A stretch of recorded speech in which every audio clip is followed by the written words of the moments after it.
نحمد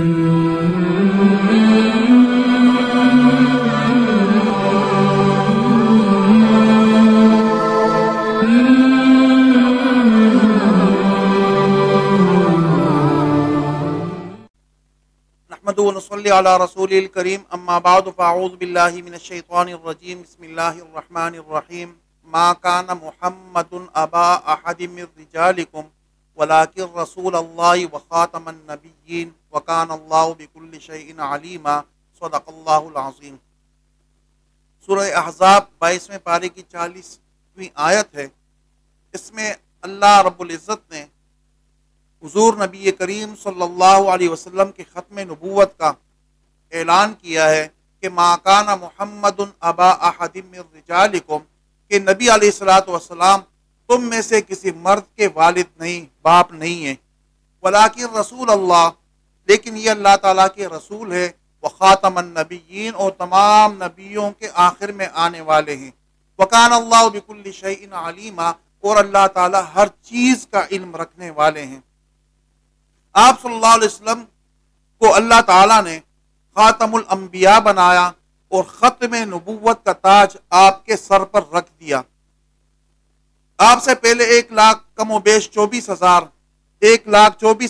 و بیش انبیاء اور رسول دنیا میں تشریف لائے۔ یہ نبوت کا جو مقام ہے، یہ نبوت کا مقام یہ استفائی ہوتا ہے، اختیاری نہیں ہوتا۔ استفائی کا مطلب یہ ہے کہ اللہ تعالیٰ جس کو چنتے ہیں وہ شخص نبی بنتا ہے، اختیاری نہیں ہے کہ ہر بندے کے اپنے اختیار میں ہو۔ اسی طرح یہ جو نبوت کا مقام اور منصب ہے، یہ وہبی ہے، یہ کسبی نہیں ہے۔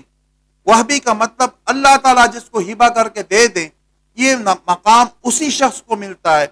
اور کسب کے ذریعے سے، عبادت کے ذریعے سے، اور تقوی کے ذریعے سے، اور جدوجہد کے ذریعے سے یہ مقام کسی کو نہیں ملتا۔ نبی وہی بنے گا جس کا اللہ تعالیٰ نے اس کی پیدائش سے پہلے نبوت کا فیصلہ کیا ہو کہ اس کو میں نے نبی بنانا ہے۔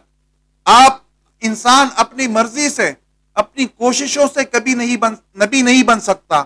ولی تو بن سکتا ہے، اللہ کا نیک بندہ بن سکتا ہے، متقی اور پرہیزگار بن سکتا ہے، جنتی بن سکتا ہے، لیکن کوئی بھی انسان اپنی کوشش سے اور اپنی جدوجہد اور اپنے تقوی سے اور اپنی ایمانداری اور دیانتداری سے کبھی بھی وہ نبی نہیں بن سکتا۔ تمام نبیوں کو اللہ رب العزت نے آدم علیہ السلام سے لے کر حضرت عیسیٰ علیہ السلام تک، اور حضرت عیسیٰ علیہ السلام کے بعد آپ صلی اللہ علیہ وسلم تک اللہ تعالیٰ نے ہر ایک نبی کو چنا اور چن کر منتخب کر کے اس کو نبوت کا مقام عطا کیا۔ آپ صلی اللہ علیہ وسلم کو اللہ رب العزت نے ختم نبوت کا تاج سر پہ رکھ کر تمام نبیوں کا سردار بھی بنایا اور آخری نبی بنا کر بھیجا۔ قیامت تک کے لیے اللہ تعالیٰ نے نبوت کا دروازہ بند کر دیا۔ اور قرآن کریم میں جہاں اللہ رب العزت نے سورہ بقرہ کے بالکل شروع میں ذالک الکتاب لا ریب فیہ، کتاب کا اللہ تعالیٰ نے یہ اعلان کیا ہے کہ یہ کتاب شک و شبے سے بالاتر ہے، اس میں کوئی شک اور شبہ نہیں۔ اسی طرح آپ صلی اللہ علیہ وسلم کی ختم نبوت کی طرف بھی اللہ تعالیٰ نے اشارہ کر دیا ہے، جہاں مومنین کی صفات کو بیان کیا ہے کہ الذین یؤمنون بالغیب، مومن وہ لوگ ہیں جو غیب پر ایمان لاتے ہیں، ویقیمون الصلاۃ، نماز کو قائم رکھتے ہیں، ومما رزقناہم ینفقون، ہم نے جو ان کو مال دیا ہے اس میں سے وہ خرچ کرتے ہیں۔ اور اس کے بعد فرمایا والذین یؤمنون بما انزل الیک وما انزل من قبلک، اور وہ ان چیزوں پر ایمان لاتے ہیں جو ہم نے آپ کی طرف نازل کی ہے، اور ان پر ایمان لاتے ہیں جو آپ سے پہلے ہم نے نازل کی تھی۔ آپ پر نازل ہونے والی کتاب ہے اور کلام پاک ہے، اور آپ پہ نازل ہونے والی آپ صلی اللہ علیہ وسلم کے جو ہے نا احادیث مبارکہ ہیں، اس پر ایمان لاتے ہیں، اور آپ سے پہلے جتنے نبی آئے ہیں اور ان پر جو کتابیں نازل ہوئی ہیں، توریت، زبور، انجیل، اور اس کے ساتھ جو صحائف ہیں، ان پر بھی وہ ایمان لاتے ہیں۔ تو یہاں پر اللہ تعالیٰ نے آپ کے پر نازل ہونے والی کتاب کا ذکر کیا، اور آپ سے پہلے نبیوں پر نازل ہونے والی کتابوں کا ذکر کیا، اور اس پر ایمان لانے کی تلقین کی۔ اگر آپ کے بعد کسی نبی نے آنا ہوتا تو اللہ تعالیٰ ساتھ یہ بھی فرماتے کہ جو آپ پر نازل ہونے والی کتاب پر بھی ایمان لاتے ہیں اور آپ سے پہلے نبیوں پر نازل ہونے والی کتابوں پر بھی یہ ایمان لاتے ہیں، اور آپ کے بعد جو آنے والے اس پر بھی جو نازل ہونے والی کتابیں یہ مومنین اس پر بھی ایمان لاتے ہیں۔ لیکن آپ کے بعد کا کسی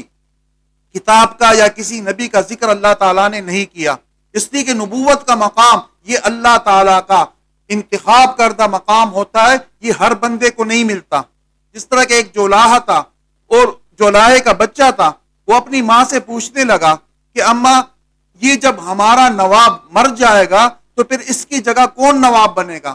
اس نے کہا بیٹا اگر یہ نواب مر جائے گا تو اس کے بعد اس نواب کا بیٹا جو ہے وہ نواب بن جائے گا۔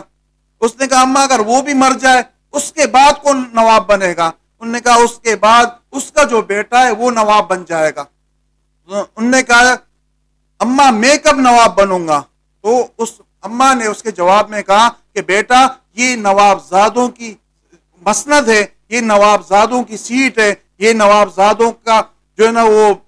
تخت ہے، اس کے اوپر کوئی جولاہے کا بیٹا نہیں آ سکتا۔ اسی طرح نبوت کا جو مقام ہے یہ اللہ تعالیٰ کا پسندیدہ اور چنا ہوا ایک مقام ہوتا ہے، اس کے اوپر ایرا غیرہ کوئی آدمی نبی بن کر وہ نہیں آ سکتا، وہی نبی بن سکتا ہے، اور وہی نبی بن کر آیا ہے جس کو اللہ رب العزت نے چنا ہے۔ تو آپ صلی اللہ علیہ وسلم کو اللہ رب العزت نے آخری نبی بنا کر بھیج دیا، اس کے بعد نبوت کا دروازہ اللہ تعالیٰ نے ہمیشہ ہمیشہ کے لیے بند کر دیا، آپ کی نبوت اور آپ کی رسالت کو تا قیامت جاری کر دیا۔ اللہ تعالیٰ سے دعا ہے کہ اللہ رب العزت ہمیں ختم نبوت پر مکمل ایمان اور یقین کے ساتھ ہمیں عمل کرنے کی توفیق عطا فرمائے۔ وما علینا الا البلاغ المبین۔